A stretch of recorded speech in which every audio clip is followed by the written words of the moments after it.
नमस्कार। Rural voice के खास कार्यक्रम रूरल कनेक्ट में आपका स्वागत है। मैं हूं हरवीर सिंह और रूरल कनेक्ट में हम एक किसी खास मुद्दे, सरकार के फैसले, नीति या योजना के बारे में आपको विस्तार से समझाते हैं। आज का हमारा विषय है केंद्र सरकार के उपभोक्ता मामले विभाग द्वारा दालों की उपलब्धता और कीमतों को नियंत्रण में रखने की कवायद।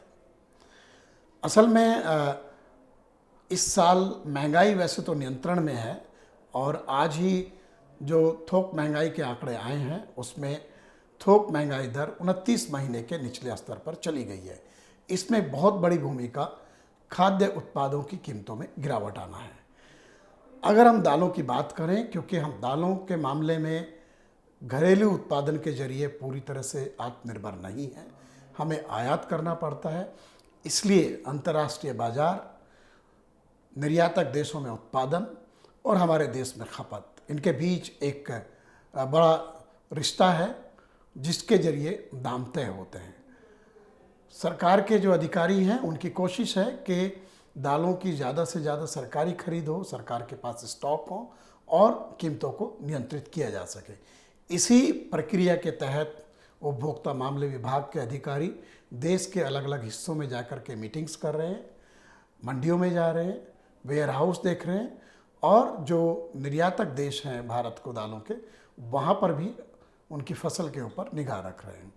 इसी तरह की एक बैठक शनिवार को इंदौर में की गई, जिसमें उपभोक्ता मामले विभाग के सचिव रोहित कुमार सिंह थे, नैफेड के additional managing director Sunil Kumar Singh थे, मध्य प्रदेश सरकार के उपभोक्ता मामले विभाग के अधिकारी थे और मध्य प्रदेश, महाराष्ट्र और गुजरात के दाल मिलर्स के जो संगठन हैं उनके पदाधिकारी और दाल कारोबारी एसोसिएशन के पदाधिकारी शामिल थे।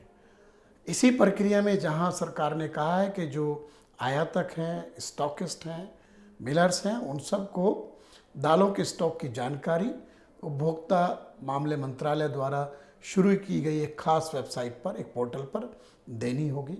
दूसरे, चालू रबी सीजन में नैफेड प्राइस सपोर्ट स्कीम के जरिए चना की बड़े पैमाने पर खरीद कर रहा है। पिछले साल का 14.5 लाख टन चना नैफेड के स्टॉक में है। अभी तक 9.5 लाख टन की खरीद हो चुकी है और उम्मीद है कि जल्दी ही यह खरीद 15 लाख टन को पार करेगी, जिसके चलते करीब 30 लाख टन का स्टॉक नैफेड के पास होगा, जिसका उपयोग उपभोक्ताओं को दालों की उपलब्धता बढ़ाने और कीमतों को नियंत्रित रखने के लिए किया जाएगा। इसके अलावा मूंग की नई फसल जल्दी बाजार में आएगी और जो निर्यातक देश है वहाँ पर ख़ासतौर से म्यांमार, कनाडा, ऑस्ट्रेलिया, वहाँ पर मसूर, उड़द और अरहर की जो फसल है उसके बेहतर होने की खबरें हैं। अरहर खासतौर से एक संवेदनशील दाल है, क्योंकि इस वक्त हम देख रहे हैं कि कर्नाटक में राज्य विधानसभा के चुनाव हैं और दक्षिण भारतीय व्यंजनों में तूर दाल का काफ़ी उपयोग होता है। अरहर का उत्पादन इस बार करीब 36 लाख टन रहने का अनुमान है और उत्पादन थोड़ा कम है इस बार। ऐसे में सरकार की कोशिश है कि आयात को तेज़ किया जाए और कीमतों को नियंत्रित रखा जाए।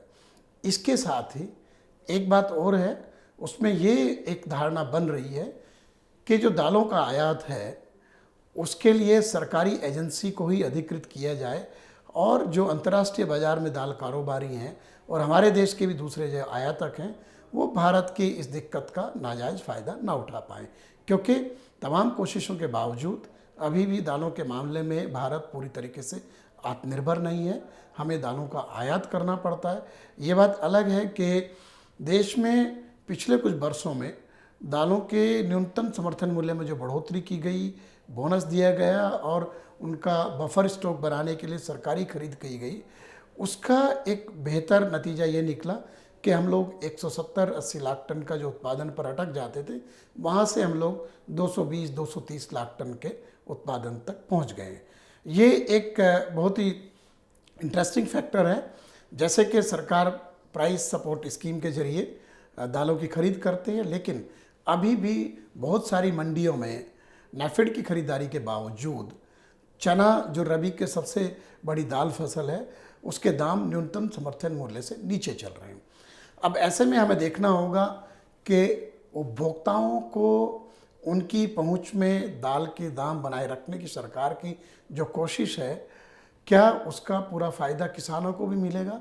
क्या उनकी जो दालें हैं जिनके दाम जैसे मूंग का 7755 रुपया क्विंटल है, 6600 रुपया मसूर का और उड़द का एमएसपी है, उनको क्या किसानों को न्यूनतम समर्थन मूल्य पूरा मिल पाएगा? चना का समर्थन मूल्य इनसे कम है। लेकिन ये बात ज़रूर है कि काफ़ी अरसे के बाद हम देख रहे हैं कि इतनी सक्रियता उपभोक्ता मामले विभाग की है दालों को लेकर के। उम्मीद है कि एक संतुलन बना रहेगा उपभोक्ताओं और किसानों के बीच में। इस खास पेशकश में रूरल कनेक्ट का जो आज का हमारा कार्यक्रम है, हम इतनी ही बात करेंगे। आगे फिर किसी एक विषय पर आपसे चर्चा करेंगे, आपको समझाने की कोशिश करेंगे। तब तक के लिए नमस्कार।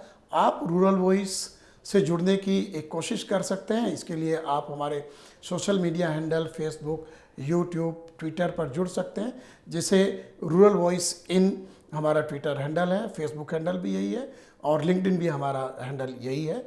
इसके लिए आप यूट्यूब के ऊपर आप बेल आइकॉन को क्लिक करेंगे तो आप हमारे सब्सक्राइबर बन सकते हैं। और रूरल वॉइस किसानों और देश की ग्रामीण आबादी और इकोनॉमी को समर्पित एक मीडिया संस्थान है। वो आपके लिए, आपकी बेहतरी के लिए काम करता है। उम्मीद है आप लोग हमसे ज़्यादा से ज़्यादा जुड़ेंगे। अगले किसी एक ख़ास कार्यक्रम के लिए फिर हम आपसे मिलने आएंगे। तब तक के लिए नमस्कार।